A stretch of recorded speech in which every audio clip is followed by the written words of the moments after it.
Hello everyone, welcome back to your own YouTube channel Faizan classes. आज हम लोग class 12 geography का चैप्टर 10 जिसका नाम है मानव बस्तियाँ। तो इस वीडियो में हम इस चैप्टर के सभी टॉपिक्स को डिटेल से देखने वाले हैं।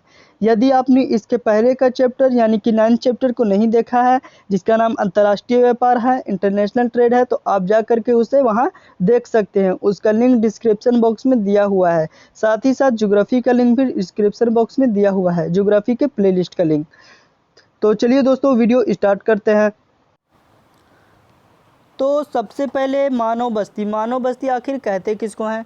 तो मानव बस्ती उस क्षेत्र को कहा जाता है जहां पर मानव अस्थायी रूप से बसा हुआ हो, या फिर दूसरे शब्दों में वह क्षेत्र जहां पर लोग अस्थायी रूप से रहते हैं एवं अपना जीवन यापन करते हैं, मानव बस्तियां कहलाती हैं। मानव बस्तियों को मुख्य रूप से दो आधारों पर बांटा जाता है। तो इसे बांटने के लिए भी कितने आधार हैं? दो आधार हैं। तो सबसे पहले हम स्थिति के आधार पर देख लेते हैं। तो स्थिति के आधार पर मानव बस्तियों के विभाजन मुख्य रूप से ग्रामीण बस्ती एवं नगरीय बस्ती में किया जाता है। नगरीय और ग्रामीण बस्तियों का विभाजन। तो नगरीय और ग्रामीण बस्तियों का विभाजन आखिर किस प्रकार किया जाए, इसके लिए मापदंड क्या है, कैसे किया जाए? तो नगरीय और ग्रामीण बस्तियों के विभाजन के लिए कोई स्पष्ट मापदंड नहीं है। इन्हें मुख्यतः जनसंख्या के आकार, उनके व्यवसाय के आधार पर निर्धारित किया जाता है। तो नगरीय और ग्रामीण बस्तियों का विभाजन जो है, क्या मापदंड दिया, किस मापदंड का प्रयोग किया जाता है? तो जनसंख्या यानी आबादी का प्रयोग किया जाता है कि कहाँ कितनी आबादी है, इस आधार पर मापा जाता है। और दूसरा काम कि ग्रामीण लोग क्या करते हैं और नगरीय लोग क्या काम करते हैं। तो स्थिति के आधार पर हम देख लेते हैं बस्तियों के प्रकार। सबसे पहले आता है नगरीय बस्तियाँ। तो वह बस्तियाँ जो आकार में छोटी होती हैं, जहाँ के निवासी मुख्य रूप से प्राथमिक कार्य करते हैं, जैसे कि कृषि, पशुपालन, मछली पालन आदि से जुड़े होते हैं, ग्रामीण बस्तियां कहलाती है। इसके अलावा जहां जनसंख्या बहुत कम होती है, ग्रामीण बस्तियां कहलाती हैं। फिर आती है नगरीय बस्तियां। तो वह बस्तियां जिनकी जनसंख्या अधिक होती है एवं जहां पर लोग द्वितीय उत्पादन और तृतीय सेवा क्षेत्र यानी कि उद्योग और सेवा क्षेत्र में कार्यरत होते हैं, नगरीय बस्तियाँ कहलाते हैं। तो ये जो है, यह स्थिति के आधार पर बस्ती का विभाजन था। अब हम देखते हैं बनावट के आधार पर। तो बनावट के आधार पर बस्तियों को मुख्य रूप से दो भागों में बांटा जाता है। पहला आता है सरहद बस्तियां, इसे हम प्रकीर्ण बस्ती भी कहते हैं। इस प्रकार की बस्तियों में मकान एक दूसरे के पास पास होते हैं। यह मुख्य रूप से उपजाऊ मैदानी भागों में विकसित होती है। यहाँ रहने वाले समुदाय के लोग आपस में मिलजुल कर रहते हैं। पर सनहद बस्ती को प्रक्षिप्त बस्ती कहते हैं, प्रकीर्ण नहीं। सनहद बस्ती को प्रक्षिप्त बस्ती कहते हैं। तो बनावट के आधार पर बस्तियां दो प्रकार के हैं। दूसरा है प्रकीर्ण बस्ती। प्रकीर्ण मतलब अलग अलग होना, और सनहद या फिर प्रक्षिप्त मतलब एक साथ सटे होना, तो वो सनहद बस्ती थी। प्रकीर्ण बस्ती है, बनावट के आधार पर कितनी है? तो दो, सनहद और प्रकीर्ण। अब प्रकीर्ण में देखते हैं। तो इन बस्तियों में मकान दूर दूर होते हैं, मकानों के बीच बड़े बड़े खेत होती है। इस वजह से मकान एक दूसरे से दूर दूर होते हैं, यानी कि एक यहाँ मकान है, एक यहाँ मकान है, और बीच में क्या है? बड़े बड़े खेत हैं। कोई एक सांस्कृतिक स्थल, पूजा स्थल यानी कि धार्मिक स्थल, बाजार इन बस्तियों को एक साथ जोड़ता है। मान ले कि मकान कहाँ है? तो दूर दूर है, और बीच में क्या है? खेत है, और इसी खेत में आसपास यहाँ पास एक धार्मिक स्थल है। तो इन लोगों को कौन जोड़ता है? धार्मिक स्थल, या फिर बीच में बाजार है, तो ये बाजार भी इन लोगों को एक दूसरे से जोड़ता है। अब हम ग्रामीण बस्तियों के बारे में देखते हैं और इसके प्रतिरूप के बारे में देखते हैं कि इसके और कौन कौन से कैटेगरी हैं। तो ग्रामीण बस्तियां वह बस्तियां जो आकार में छोटी होती हैं एवं जहां के निवासी मुख्य रूप से प्राथमिक कार्य जैसे कि कृषि, पशुपालन, मछली पालन आदि से जुड़े होते हैं, ग्रामीण बस्तियां कहलाती हैं। ग्रामीण बस्तियों के प्रतिरूप। तो ग्रामीण बस्तियों के कौन कौन से रूप होते हैं? तो ग्रामीण बस्तियों के प्रतिरूप यह दर्शाते हैं कि बस्ती में मकानों की स्थिति किस प्रकार है। ग्रामीण बस्तियों का वर्गीकरण मुख्य रूप से 3 आधारों पर किया जाता है, यानी कि इनके प्रतिरूप का जो अध्ययन है वो 3 आधारों पर किया जाता है। तो पहला आधार क्या है? पहला आधार है विन्यास के आधार पर, या फिर आवास के आधार पर, या फिर आम भाषा में समझे तो रहने के आधार पर। किस तरह से जहाँ जो लोग रहते हैं उसी नाम से जाने जाते हैं। जैसे मैदान में अगर कोई ग्राम है तो उसे हम मैदानी ग्राम कहेंगे। पठार वाले ग्राम को पठारी ग्राम, तट पर है तो तटीय ग्राम, वन में है तो वन ग्राम, मरुस्थल में है तो मरुस्थलीय ग्राम, पर्वत पर है तो पर्वतीय ग्राम। फिर आता है कार्य के आधार पर कृषि ग्राम, यानी कि जहाँ पर ज़्यादा किसान खेती होती है उसे हम कृषि ग्राम कहेंगे। मछुआरों के गांव, लकड़हारे के गांव, या फिर गांव मतलब ग्राम होता है, पशुपालक ग्राम। इस प्रकार से कार्य के आधार पर ग्राम का जो गांव का विभाजन किया गया है। अब ग्रामीण का जो विभाजन है वो आकृति के आधार पर देखते हैं। यह टॉपिक एग्जाम के दृष्टिकोण से बहुत ही महत्वपूर्ण है। तो आकृति के आधार पर ग्रामों को बहुत ही कई भागों में बांटा गया है। सबसे पहले आता है रेखीय प्रतिरूप। तो इस प्रकार की बस्तियों में मकान सड़कों, रेल लाइनों, नदियों, नहरों अथवा घाटी आदि के किनारे सीधी रेखा में बनी होती है। तो रेखीय प्रतिरूप में क्या होती है, तो बस्तियां जो होती है वो रेल लाइन के किनारे किनारे होंगी, या फिर नदी के किनारे होंगी, या फिर किसी घाटी के किनारे एक ही प्रतिरूप में बसी होंगी। तो इसे हम क्या कहेंगे, रेखीय प्रतिरूप। रेखीय प्रतिरूप का दूसरा नाम अरीय प्रतिरूप भी होता है। फिर आता है आयताकार प्रतिरूप। तो ग्रामीण बस्तियों में यह प्रतिरूप समतल क्षेत्रों अथवा चौड़ी अंतरा पर्वतीय घाटियों में पाया जाता है। इसमें सड़कें आयताकार होती है जो एक दूसरे को समकोण पर काटती हैं। तो आयताकार प्रतिरूप जो है वो चौड़े घाटियों में पाया जाता है। तो घाटी किसको कहते हैं, तो दो पहाड़ों के बीच का क्षेत्र जो होता है वो घाटी कहलाती है, यदि वो चौड़ा हो, जिसमें क्या हो, एक से दो बस्तियां बस जाती, इसी को हम घाटी कहते हैं। फिर आता है वृत्ताकार प्रतिरूप। तो इस प्रकार के गांव झीलों व तालाबों आदि क्षेत्रों के चारों ओर बस जाने से विकसित होते हैं, यानी कि बीच में झील हो, तालाब हो या फिर मैदान हो, और उसके किनारे किनारे क्या हो, बस्तियां हो। तो इसे हम क्या कहते हैं, वृत्ताकार प्रतिरूप की बस्ती कहते हैं। कभी कभी ग्राम को इस योजना से बसाया जाता है कि उसका मध्य भाग खुला रहे, जिसमें पशुओं को रखा जाए ताकि वो जंगली जानवरों से सुरक्षित रहे। तो कभी कभी जानबूझकर भी किसी योजना के अनुसार वृत्ताकार प्रतिरूप के ग्राम बनाए जाते हैं ताकि पशुओं की रक्षा हो सके। फिर आता है तारे के आकार का प्रतिरूप। तो जहाँ पर कई सड़कें आकर एक साथ मिलते हैं वहाँ पर इस प्रकार की बस्तियाँ पाई जाती है। यह सभी बस्तियाँ उन सड़कों के आसपास विकसित होती हैं।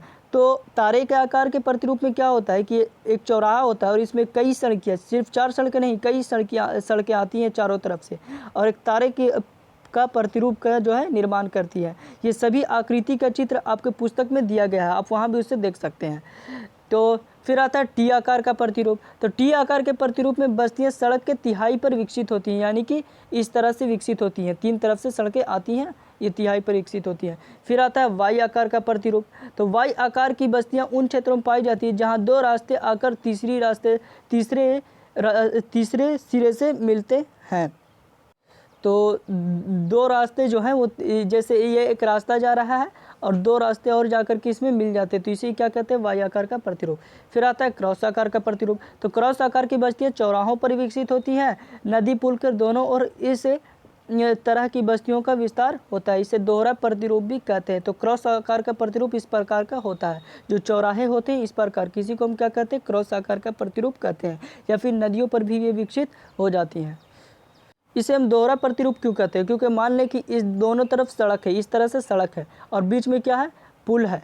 तो यहाँ पर एक ये बन रहा है चौराहा और एक ये बन रहा है चौराहा, और ये तो पुल है, एक ये प्रतिरूप बन रहा है और एक ये प्रतिरूप बन रहा है, इसलिए क्रॉस आकार के प्रतिरूप को हम दोहरा प्रतिरूप भी कहते हैं। तो ये था आकृति के आधार पर ग्रामीण बस्तियों का विभाजन। तो यह परीक्षा के दृष्टिकोण से बहुत महत्वपूर्ण है, आप इसे जरूर याद करें। अगला है ग्रामीण बस्तियों को प्रभावित करने वाले कारक। तो ग्रामीण बस्ती को कौन कौन से जो चीज़ें वो प्रभावित करती हैं। पहला है जल की आपूर्ति। तो ग्रामीण बस्तियां मुख्य रूप से जल के स्रोतों के आसपास विकसित होती हैं ताकि लोगों को आसानी से जल उपलब्ध हो सके, यानी कि ग्राम में ज़्यादातर तालाब वगैरह देखने को मिलते हैं, इसलिए वो ज़्यादा लोगों को प्रभावित करती है। फिर है भूमि। तो यहाँ पर ग्रामीण होगा, ग्रामीण बस्तियां सदैव उपजाऊ भूमि के आसपास ही विकसित होती हैं क्योंकि ऐसी भूमि में कृषि करना सरल होता है। फिर है उच्च भूमि क्षेत्र। तो मानव बस्तियां मुख्य रूप से उच्च भूमि में विकसित होती है ताकि बाढ़ या अन्य प्राकृतिक आपदाओं के समय होने वाले नुकसान से बचा जा सके। फिर आता है गृह निर्माण सामग्री। तो बस्तियों को बसाने के लिए गृह निर्माण सामग्री जैसे कि लकड़ी, पत्थर आदि की ज़रूरत होती है, इसलिए मनुष्य उसी क्षेत्र में बस्तियां ज़्यादा बसाता है जहां पर इन सब की उपलब्धता होती है। फिर है सुरक्षा। तो मानव बस्तियों के विकास के लिए हमेशा सुरक्षित क्षेत्र को चुनता है ताकि वह सुखमय जीवन जी सके। और गांव से ज़्यादा सुरक्षित क्षेत्र क्या हो सकता है, फिर आता है ग्रामीण बस्तियों की समस्याएं। तो ग्रामीण बस्तियों की भी कई समस्याएं हैं, जैसे पीने के पानी की समस्या हो जाती है कभी कभी गर्मी के क्षेत्र में, क्योंकि यहाँ पास गर्मी के समय में क्योंकि यहाँ पास जो है मोटर वगैरह का अभाव होता है। फिर बाढ़ एवं सूखे की समस्या, कभी बाढ़ आता है तो गांव डूब जाता है और सूखे की स्थिति आती है तो फसल नहीं हो पाती है। फिर सिंचाई साधनों का अभाव होता है, शौचालय की समस्या होती है, कूड़ा निपटान की समस्या होती है, इसी प्रकार से कूड़ा बाहर फेंक दिया जाता है खुले में। कच्चे मकान होते हैं जिससे बरसात में बहुत ज़्यादा लोगों को परेशानियों का सामना करना पड़ता है। कच्ची सड़कें होती है, स्वास्थ्य सुविधाओं का अभाव होता है, यानी कि यहाँ पर अस्पताल का अभाव होता है जिससे लोग अपने इलाज नहीं करा पाते हैं। फिर आता है नगरीय बस्तियाँ।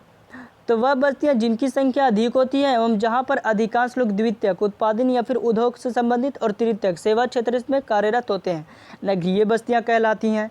इसी आधार पर इन्हें अलग अलग भागों में बांटा जाता है। तो अब हम नगरों के प्रकार देखते हैं। सबसे पहले हम देखते हैं कार्य के आधार पर। तो सबसे पहले आता है प्रशासनिक नगर। तो ऐसे एक देश की राजधानी है।